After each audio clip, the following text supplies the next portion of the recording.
Hello, everyone. Welcome back to another episode of We Are the Night, the Batman podcast. It's me, Phil. Lilith could not join us. Holidays, and she's traveling all over the place. But I have a special guest. I've been waiting a while for this one. Joining me is Mr. John Jackson Miller to talk about his new novel, Batman Resurrection, that takes place between the original Batman 1989 movie and Batman Returns. So, I read like your foreword and everything in this book, and I see you feel the same way about this about the original Batman movie that I do. I mean, I was 11 years old, when it first came out. I just tried to explain to people, I'm like, oh, it was the biggest, the biggest thing. And before that, like, I had just started collecting comics within like a year of the movie coming out. So, Yeah. and before that, all my references to Batman were like reruns of Batman 66 and Super Friends episodes. So I saw this movie, I was like, oh, this is like the comic. 11-year-old me, this is like the comics. Yeah. Well, that was the big change, and thanks for having me on. I actually have started doing a slideshow for various conventions where I talk about the Batman that was in the public eye, and then the Batman that we knew in comics, being really two different characters. And of course, it wasn't just Batman, but it was also comics in general. That comics had matured and diversified, and we gotten comics on all sorts of different topics in the 70s and leading into the 80s, as the comic shops come in to sort of supplant the newsstand, and there's no comics code on the comics that are going to the comic shops. But the general public was still very much stuck in Adam Westworld, for want of a better term. Yes. Yeah, because that was the first time. In 1966, when that show came out, that was the first time that Batman surpassed Superman in sales. It was the first time that Batman became number one, and it was because it was a fad, and a lot of 1960s things blazed white hot briefly, and some of them went away, and then some of them didn't. I mean, the Beatles stuck around. Star Trek ended up sticking around. Batman's run at the top of the charts lasted only the 1 year in comics, and then of course in on the TV show, it's done after two, and it's because there was really a fad aspect to it.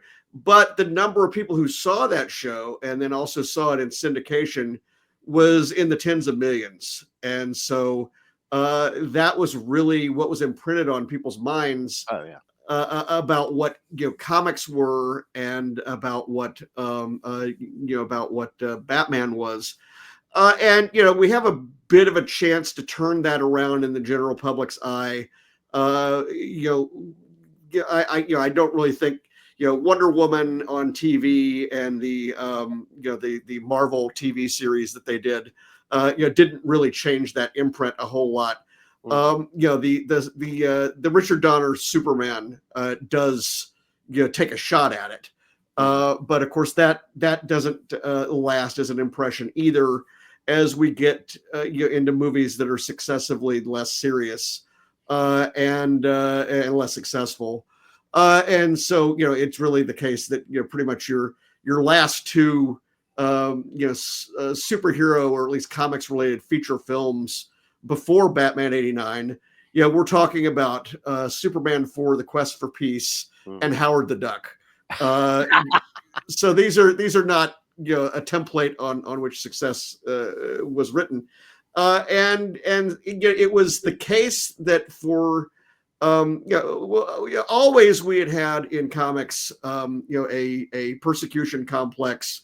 Comics were going to rot your brain in the 50s and make you a juvenile delinquent, and even into the 80s, it was considered by the general public to be this nerdy thing that nobody did, and so kids like me were hiding their their interest in these things. We were going to conventions to commune with other people. We were going to comic shops to commune with other people. We hid behind the idea that, hey, we're investing in the comics and we're not just reading them. But the general public still had sort of this different feeling about it, and so it really kind of stung for years when every time there would be any progress in terms of, hey, comics are a cool thing or whatever, the newspaper headline would always still have Biff Pow Bam or holy guacamole, Batman, comics for grown-ups are coming or something like that. I remember so much promotion for the movie. Every other newscaster was Biff Bam Pow Batman coming to the movies, because that was exactly, because that was what they were familiar with. And I think it was something where when the and of course the production was so fraught getting to the screen. Michael Uslan, who has been a major supporter of the book, the executive producer of the movies, along with Benjamin Melniker, was fighting to try to get a serious take on the character. And there's sort of that existential panic in '88 as we've got Tim Burton, comedy movie director, and Michael Keaton, comic actor, associated with this picture. And even though both had shown a propensity to be able to do some more serious things, it was something where in the magazine that I would later go on to write for, Comics Buyer's Guide, I did a rundown on social media on my Blue Sky about a month ago, where I just went down all of the comments, the negative comments that had come in beforehand. People worried about Keaton, people worried about Burton, people worried about even Jack Nicholson, not taking this very seriously, and people saying things, credible people in the business, saying things like, this is going to set the perception of us back by 20 years, 30 years. And just really, it took some calm heads to say, hey, look, this is something we're going to have to wait and see on, what I think one of the things we did get out of that is we got the trailer that was rushed out. Would have been this time of year, December of '88. A trailer that has no music in it, does not have the name of the film, does not have the logo, does not have anything but coming next summer to it. But that it was attached to Tequila Sunrise, which ironically I think has Michelle Pfeiffer in it, and you had people go into that movie just to see the trailer because it was this revelation, and that really sort of begins the counter buzz, and then once we get into the the big promotional machinery, and we get the real trailer in the spring of '89, we really have this feeling that a big event is coming along, and it's going to be completely different than anything we've ever seen. Oh yeah. I'm just the hype. I try to explain to people the hype on this thing. I mean, all the companies wanted to be connected to this movie. You saw footage of people shaving bat logos into the side of their head. Yeah. Well, and the thing is, though, there was still a bit of apprehension. When we say all the companies, I think I've got the cup back here from Taco Bell. Taco Bell was the fast food license, and that's kind of like a third tier license in terms of they couldn't get McDonald's, they couldn't get Burger King, they couldn't get Wendy's. They're kind of going down the list. It did send people like me to Taco Bell way more than we ever went. But it didn't have total buy-in from a lot of Madison Avenue yet. Who had bought into it? The comics distributors, Diamond and Capital City, their catalogs for months had been full of merchandise saying, okay, you need to actually stock up. You're going to be the place that's going to have all the Batman stuff, even when everybody else doesn't.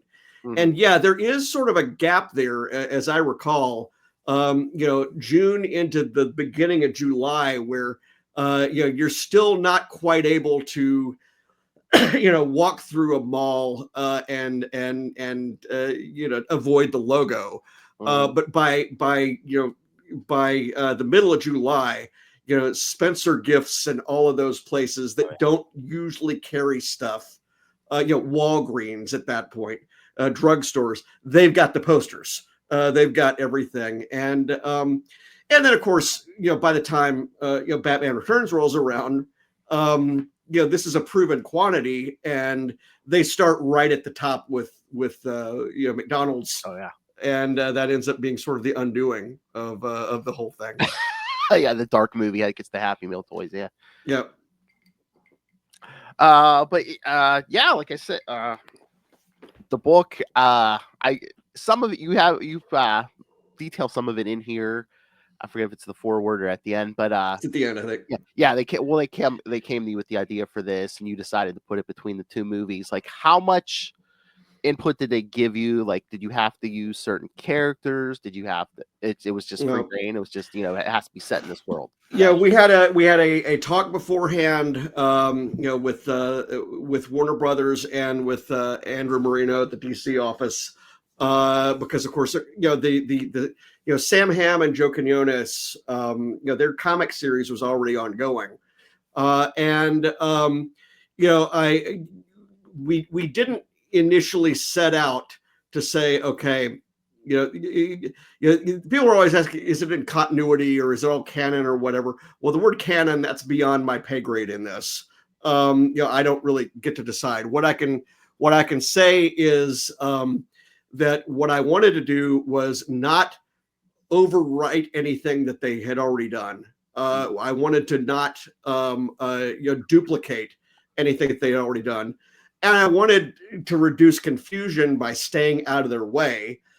And it just happened to be also that I thought the strongest possible place that I could put a story, or series of stories, as we're not just doing one, is in between the pictures. I remember saying, let's hug the first movie. That's the thing most people have seen, and this gives us the opportunity to use characters that we met in Batman but didn't see in Batman Returns, and also use characters that we met in Batman Returns but didn't see in Batman, and it also synced up with questions that I had going back to my column in my college newspaper, in my review of the movie in 1989. I thought there were things that hadn't been explained by the story on screen that sort of provided springboards for somebody to use at some point. And I said, as we're discussing, well, once we had decided where we're going to put it, then I came back and I said, all right, here's what I want to do. I want to do, sort of my Joker Lives scenario where I explore some of these issues. I use characters, in particular, one major character that I knew was not coming up in the Batman '89 comics, in Clayface. Yes. And we'll go from there.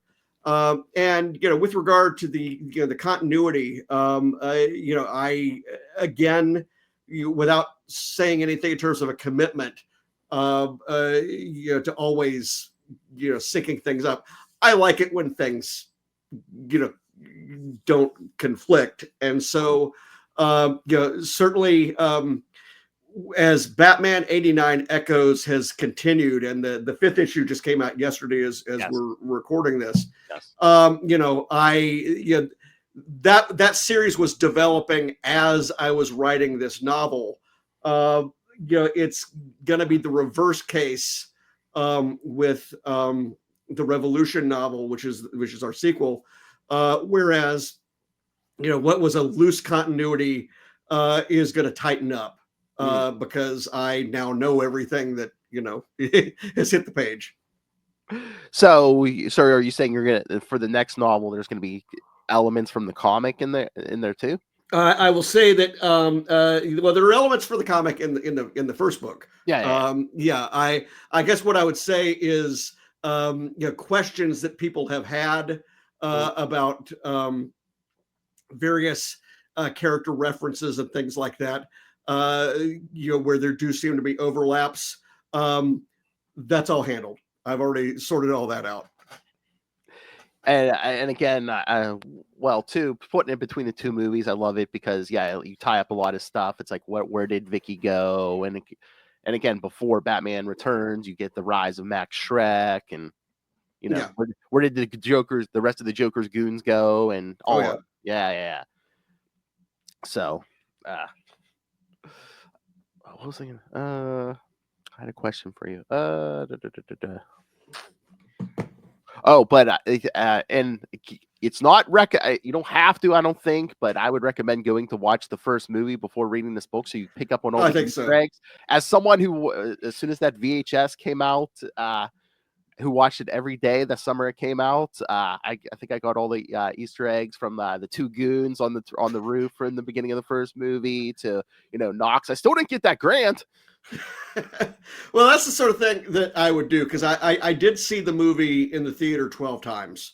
And so, much of the dialogue was automatic to me, but I needed to know something specific things like, okay, what were the names of the guys on the roof? What were, and some of those things are not in the picture. Some of them are in just the shooting script, or they're in the adaptation. They're in the novel adaptation by Craig Shaw Gardner.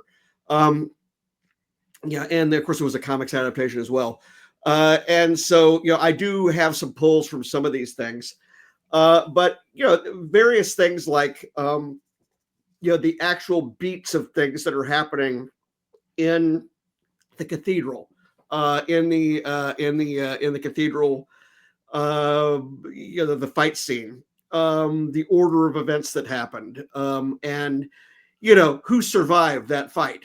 I had to actually go through and frame through that scene to see, okay, who do I got that's still alive and kicking, and really it's only the boxer that you can kind of look at that end that he has and say, okay, yeah, he's gone, but everybody else is a survivor, and this is sort of the thing that you kind of do. I was noting, as a lot of people did, that Alicia Hunt, the girlfriend of Jack Napier, she shows up in Batman 89 Echoes. And the thing is, if you go back and watch the movie, we only have the Joker's word for what happened to her, and whether or not that particular thing was fatal or not. The movie doesn't tell us. And so, in all manner, the movie is, and this is kind of how we work it with other franchises I work with. The movie is the source document. Sorry.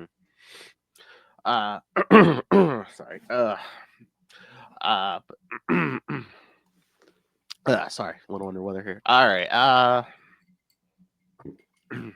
It's December. Oh yeah. Yes, and I have a child, so stuff gets brought home. You said you saw this in the theater 12 times.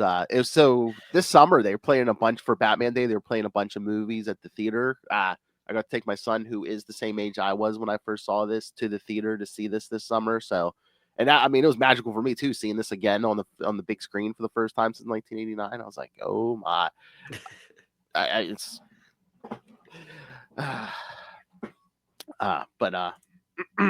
No, it's a big deal. I wasn't able to actually get to any of the the repeat performances where I am in Wisconsin. I did actually had tickets for Batman in concert, but they canceled the Minneapolis concert for some reason. So I wish that came around here because I went to see the Superman one, and the Superman one was great for the first Christopher Reeve Superman. Yeah, and again, the music is spectacular, and that was fun as well. I got to give a copy of the book to Danny Elfman at New York Comic Con, Nice. and then I also was able to get a copy, to Sam Hamm, Sam being the screenwriter, and you got a very nice note back from him, it's something where that film changed everything in terms of how Hollywood viewed superheroes in terms of whether they would green light more serious pictures. We had projects that were digging further down into the list of viable comics properties than just the superhero titles. We already had in production Teenage Mutant Ninja Turtles the movie when Batman comes out. But you can definitely point to things like the Rocketeer and say, okay, this is not a picture that's going to come out without Batman back here. This is a small press comic book and a period piece on top of that, and they did it straight. And certainly you get movies that are much more serious and dark. The Crow that comes out in '94. Yeah, that's just 5 years after this. Again, small press comic book. There's no way in the world you would have seen a picture like that without Batman in front of it. So yeah, that was gonna be my next question. Is like, why do you think this movie and Returns, probably more? I mean, maybe I'm just biased, but more than any of the other Batman movies, has like caught on with the public so much? Is it just that this the first one at least set the standard for basically all the modern superhero movies? There's a generational thing. I think also I think that interregnum there between serious comic book movies plays a big role. Nobody that was in my college age audience for Batman '89 was driving when Superman 78 came out. Nobody drove to that movie. This was our Star Wars in terms of superhero films. There just been a big wait before that, and of course so there's a demand and a need, and it met that need in a lot of ways. I think you get because the movies take so long to make and it was so many years between pictures, you have it's a bit easier to group these two pictures together and say that they're separate from the Schumacher pictures. There's a bit more of a James Bond dynamic to it, where okay, these are the these are the two serious movies, and then we have the lighter ones that followed. That if you want to look at it and say, okay, there's kind of a Roger Moore, Timothy Dalton, Pierce Brosnan dynamic going on here.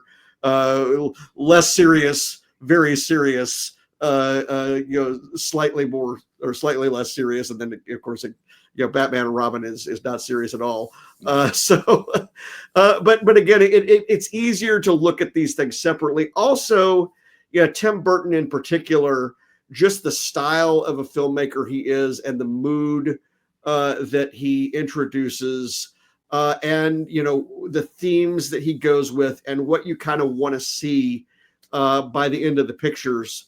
Are unique to these two films. You kind of want these broken people to get some resolution, and you kind of see that what separates Bruce Wayne from Catwoman or the Penguin or obviously the Joker is he's got an Alfred behind him. He's not alone. He's got somebody who is sort of standing by him and teaching him a thing or two about his value system. I think that was something that we tried to really play into with Resurrection with our version of Clayface, because we went back to the golden age for the actor version of Clayface, Carlo, but we did not make him the exact same character. We made him what I perceived would have been a much more Burton-esque figure, a tragic character, not somebody who's on top of the acting world and trying to maintain his position. I wanted to make him somebody who was kind of a never was, somebody who was, he's got talent, but he's overlooked. As a consequence of this freak incident that gives him these grotesque features and powers, to put him in a position where he could actually try to use what he can do to achieve his dreams before he realizes this is really still a nightmare. Yeah, and I like the connection between him and the Smilex and all the chemicals. And I'm not going to spoil it, but the other character. Absolutely. Yeah. Which with that character, a lot of times in other stories, I'm like, okay, I see it coming. I didn't see it coming here. I was like, oh yeah, well done, sir. Oh yeah, no, and I made sure to keep that character out of all of the PR. Because this book is a mystery, and we're actually in that character's head for a good chunk of the book before you find out what's going on. And again, the thing with it is because we know the rules of the Burton movies, we know that there's no real superpowers.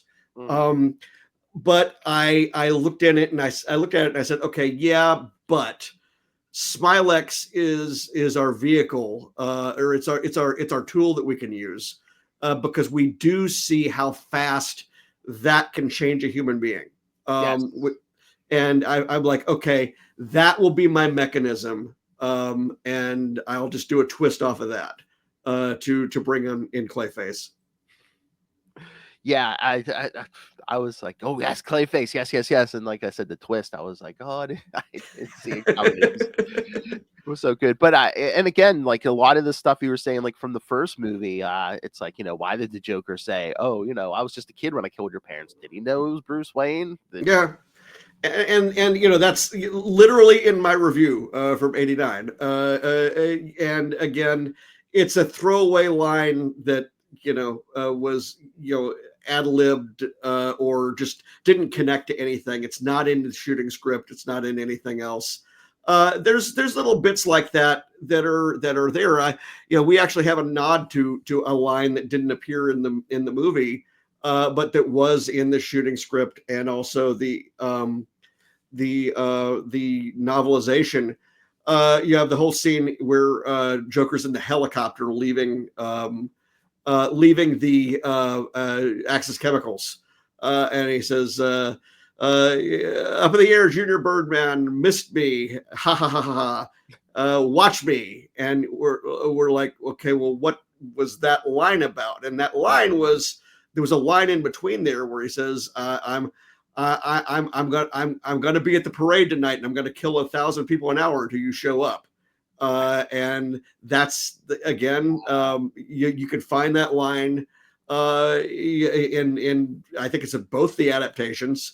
They just cut it because time is an issue, but also it gives away what his plan is. And I think they decided not to do that. But the other ends of that line are gone.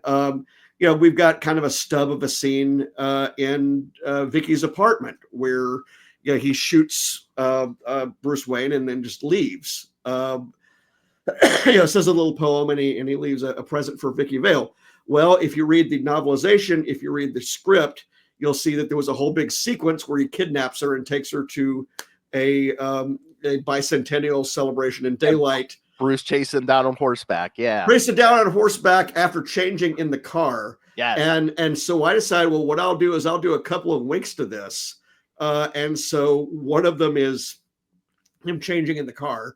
We get into that, but also the notion that there needs to be a daytime suit, because one of the reasons they didn't want to do the whole sketch, time was a issue, but also as I understand it, the tests for the suit did not look good in daylight, and so we have a nod to that. And there's a nod to that missing line, as I was mentioning earlier, from the helicopter, where we have a sequence where Batman is talking to Commissioner Gordon, and he recounts that the Joker said that line, "I'm going to kill 1,000 people an hour," to one of his henchmen that they ended up questioning later, and so that line got in through the back door.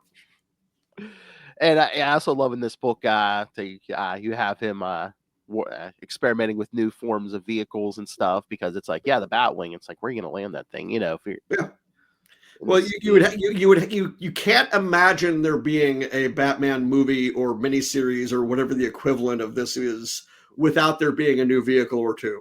And we've got at least two. And I just heard a theory like a few weeks ago. I mean, as an expert, maybe you've heard this. What do you think? The theory I heard was, if Joker had not killed Bob towards the end of the movie, Joker may have survived. Because Bob was always there for him and helping him out, and maybe. Well, yeah, Bob's is certainly a lucky charm. There you go. Well, I mean, that was something where even back in the day, I had tried to work that into into the theory in my mind of how would he have made his escape. When does he make his when does he make his decision switching between just deciding to face Batman down in the street to I'm gonna go make this last stand on the tower. And I remember thinking, well, maybe I could do something with Bob. Maybe I could do something with the Joker's float is a giant cake. That's who knows what's in that thing.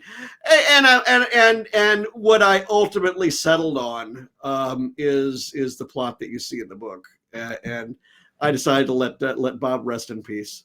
Yeah, I mean, Bob's the perfect example. I always say, I'm like, why would any person work for the Joker? I'm like, you could be the perfect lackey. You could do it. You can perform your job perfectly, and he still could shoot you on any given day. And this is something that comes up in the book, where they're discussing what were the motivations of these people, and again, these are the kinds of serious questions that you would never really ask in a mile-a-minute movie, and you would never do outside something like this, where we've got 400 pages. We can get into things like the logistics of how Batman's mechanisms work, what his relationship with Commissioner Gordon, working relationship with him is after.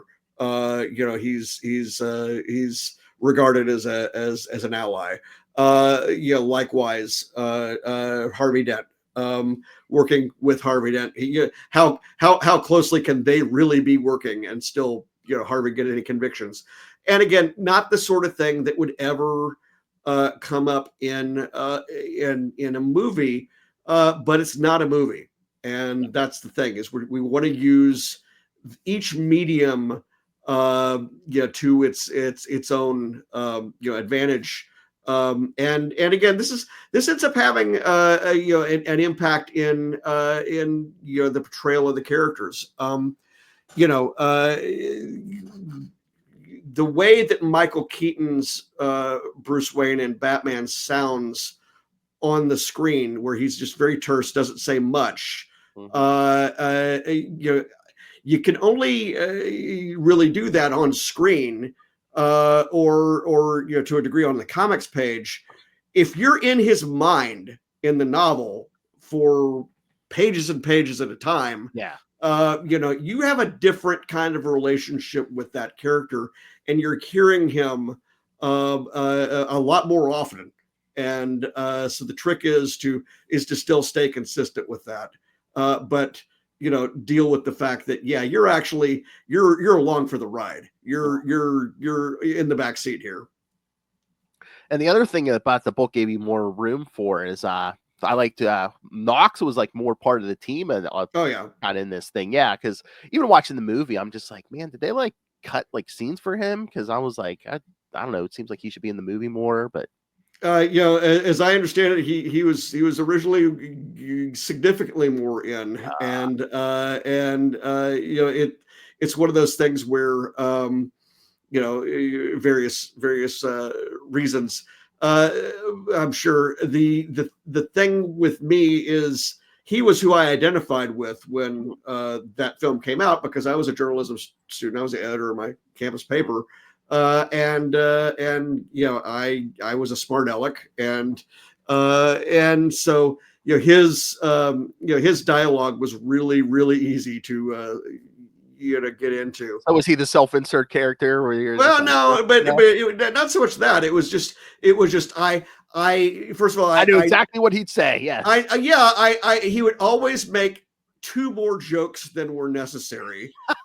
And Vicky would let him know about it. I also understood what the demands of his job were. And there's a whole sequence. There's one of the chapters that I like. There are chapters that my editor and I particularly enjoyed where there's not a lot of action going on, but it's interaction between Bruce and Alfred at the kitchen table, interaction between Bruce and Knox in the newsroom, places where we're actually getting into if you were somebody like Knox, you might be wanting to help Bruce Wayne, but at the same time you've got a job. At the same time you've got readers that depend on you. At the same time, you've got different things pulling against you, and this is one of the reasons that I think the book goes to some length to suggest that Batman's relationship with Gordon is different than his relationship with Knox, is different from his relationship with Harvey Dent, and that Bruce likewise is different in how he behaves around Knox than he would be around somebody else. And it's again because each of these gentlemen have their own points of view, their own jobs, their own drives, their own things that they've got to be responsible to. And so, I wanted to have a Bruce Wayne Batman that we're always thinking, and always sort of triangulating. Well, who can I go to this contact as? Because sometimes it's going to be easier to go as Batman. Sometimes it's going to be easier to go as Bruce Wayne. We have one sequence where he both Batman and Bruce Wayne visit the same location in the same chapter, getting information from 2 different people, because he knew that would work. And again, a more active Bruce Wayne is something that we do get in the movies. I think people that think that Bruce Wayne is just a recluse, are only watching the first movie, because we get the notion in the second film that he's an active part. By then, he's an active part of Gotham City politics and Gotham City civic life, because you see the whole sequence with him and Max Schreck saying, "Yeah, the mayor and I see eye to eye on this, and we're going to stop you." So this is very much not the Playboy Bruce Wayne, I don't think. No, I mean there's little elements, but yeah, no, he's a more fleshed out character. I mean, the closest thing is just like when they talk about, like Alfred or someone talks about, or even Vicky, like these like little flings, like that's the only Playboy persona, maybe like the Julie Madison thing. And see, I didn't approach it, and again we get into this. I didn't approach that as Michael Keaton's Batman would necessarily be, or Michael Keaton's Bruce Wayne would be using relationships as camouflage. That's I don't think that's him. I don't think he necessarily needs to do that. Nobody really knows what's going on. In remember, that's also a major difference here. 1989, we've got tabloid newspapers, we've got paparazzi, but we don't have the social media that the Christopher Nolan Bruce Wayne is having to fake out with like an old dance troupe. So there you go. And so again, I'm working on these books. I'm just always conscious of this is a particular flavor of Batman. And is that always so that's always in the back of your mind? It's like, oh, everyone doesn't have a cell phone. Everyone. Oh yeah. And I'm there's just certain sorts of things that would just not work. And then I would look at things like, well, would he have a direct line to Commissioner Gordon yet? Probably not now. Yeah, that was the thing with 66 with me. I was like, man, how'd they get that line from Wayne Manor to the police commissioner's office?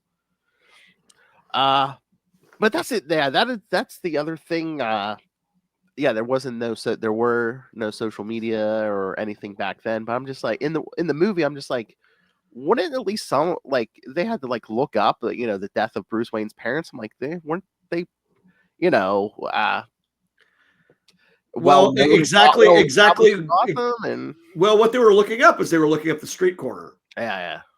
And again, because I was doing research back then on microfilm readers the same way they would have been doing, that would have been tough, because you would have been relying on indexes that the newspaper in its morgue would have, actually, that came up while we were writing the book because I used the phrase the newspaper's morgue, and I think one of the proofreaders didn't know that word in association with in association with newspapers because they don't have them quite like that anymore. It's all digitized now, probably. And so I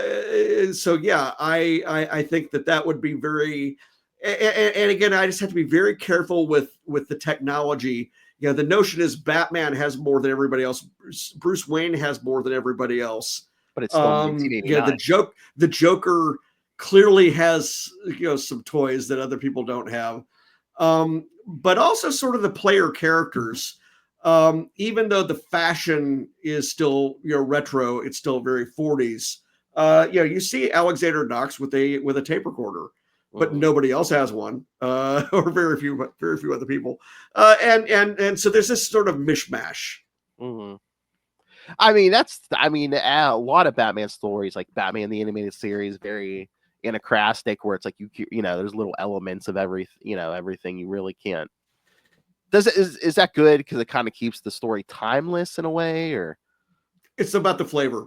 Okay, it's got to feel like it belongs. And so you get into these things where you say, okay, yeah, if I were to throw in, um, a Batman character from the 2020s, that wouldn't feel like it fit.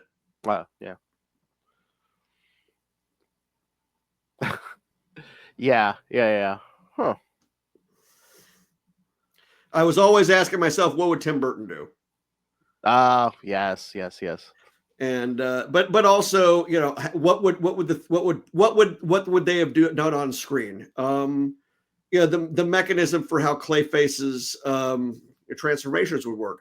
I was like, okay, well, this is almost certainly going to be practical effects in 1989 or 90 or whatever it was, and also it's going to be, since it's Burton, it's going to be much more of a Universal Monsters approach. Tragic Phantom of the Opera kind of a thing, and it's not going to be the shambling, puddle of goo that you get in some of the later versions. And again, anything else wouldn't have felt like it fit. Yeah. Huh. And all right. Before we run out of time, so you did say there is a follow-up novel to this coming sometime. It's in the back it says fall 2025. So yeah, Batman Revolution is a direct sequel to this. It will take place before Returns. Okay. There's a lot of territory in between these two films. 3 years just in between the releases. We already know from Star Wars and The Empire Strikes Back, you can jam a lot of stories in between those two. And I have no desire to burn up a lot of real estate, when it's possible to do something more compact. And again, that just comes from me having worked for Star Wars and Star Trek and other things all these years. I tend to be, a good steward with the national parks that they loan to me. And I try not to leave footprints everywhere or use up everything, unless they say, "Hey, we want you to write the entire year's worth of stories." I wrote the Star Trek Discovery novel called The Enterprise War, which was literally about where Captain Pike's Enterprise was during the first season of Discovery, the whole first season. And so that was a case where, all right, I wrote a story that took a year. Even so, there's room in there for other stories to fall. Mm-hmm. But no, that was kind of the key is, they tell you, and then if they don't tell you, as in this case, you just sort of say to yourself, okay, well, what opportunities do I want to leave available for other writers, including me? And I'm sure we're gonna see a certain. You set up a mystery character at the end, and you kind of drop a line that says who that's gonna be. So are we gonna see that character in the next novel? I think that's a fairly safe guess. Yes, nice. Yeah, because that character never showed up in the Burton movies, so that was like, we'll leave that there. Yeah. Yes. Yeah. Well, again, Batman has many rogues. Yep. I think the one time we talked to Mark Waid, he said, I guess this stat is true. He said Batman is the fictional character who's had the most stories written about him in like human history. Oh wow! Because again, monthly comics, so. Well, you're talking about probably 5,000 comic books, which that's a lot.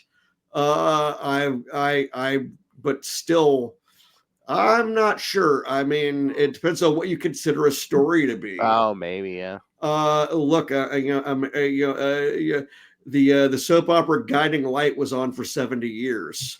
There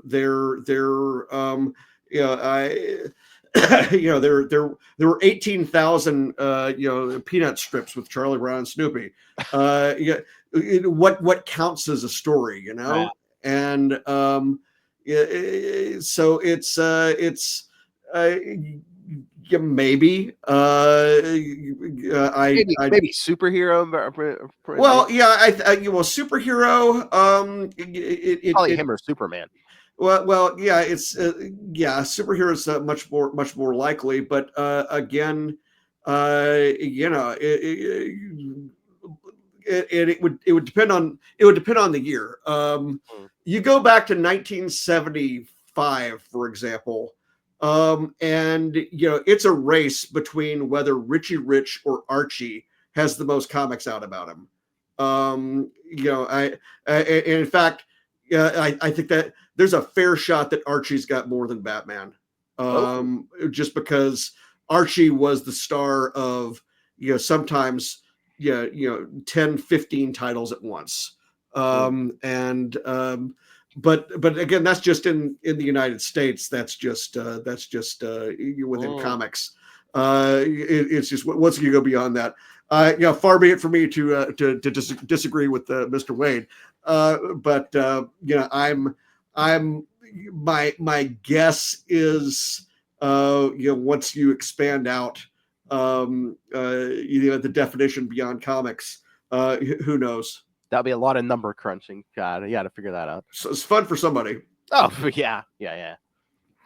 All right. I will let you go. Thank you so much. Again, I heard this book was coming out. I had to read it. Then I read it. I'm like, I have to speak to this man. Then I saw the sequels coming. I said, next year, if you're up for it, I would love to have you back, talk about the next one. Well, I greatly appreciate it. You know, this is my last podcast of 2024, so it's the last one of this whole cycle on this book, and at least until the trade paperback comes out, which you know is not anytime soon because we've just gone to the third printing on the hardcover. So so we're still going here, which I'm happy about. You know, it's always a weird time of year because the shows are winding down and I'm scheduling next year's, and now we're finally snowed in, so I get to write the next book, or I am writing the next book, but I get to focus entirely on it for a while. But it is the reception that we have gotten from the community of Batman fans. Just wonderful. And again, it's both new for me, and it's also coming back home to something, because again, I was a fan before any of this, and it just so happens that I have 20 years between my superhero projects. I wrote Iron Man for a year back in the 2000s. Yes. Oh, thank you. Yeah, and then I went off and did Star Wars and Star Trek, and I come back into to it again with Batman, and again, it has just been really enjoyable. Getting to write something set on Earth again. Yeah, it's so funny. Yeah, when it's something that's like so long ago, and I'm just like, oh yeah, he was that guy who wrote that story. I'm